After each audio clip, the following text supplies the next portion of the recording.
वाटतं की असा कोणावरती तरी ठपका लावणं चुकीचं आहे की ह्यानी टिकवली का ह्यानी टिकवली का टिकली आहे.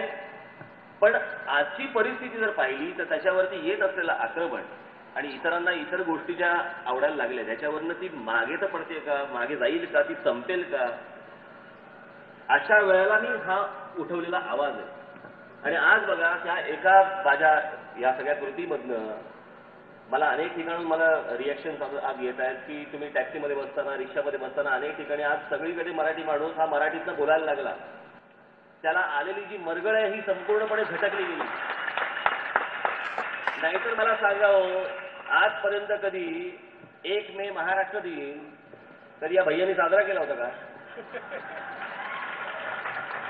बरं, सगळेच राजकीय पक्ष एवढ्या मोठ्या प्रमाणावरती साजरे करायला लागले. मराठी भाषा दिवस माहितीही नव्हता, तोही साजरा व्हायला लागला. सगळ्याच गोष्टी सुरू झाल्या. गंगेच्या काठावर पण महाराष्ट्र दिन साजरा झाला म्हणतात. हे असंच झालं का? म्हणजे ह्यातनं एक गोष्ट कळते की बाबा रे, तुम्हाला भाषा कोणती कळते ती, पण सर्व शाळांमध्ये पहिलीपासून मराठी ही देखील शिकवलीच गेली पाहिजे. ही इथली भाषा आहे. मराठी हा विषय ऑप्शनल होऊ शकत नाही.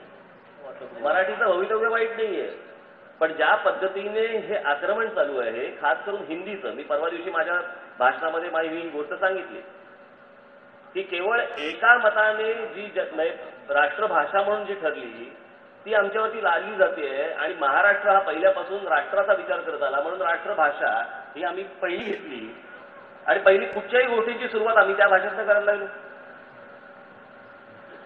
इतर राज्य जी आहेत ह्या इतर राज्यांच्या बाबतीचं बघायला गेलं तर ते जशी आपली भाषा पकडून बसलेले आहेत तशी आपण आपली भाषा पकडून बसलो पाहिजे.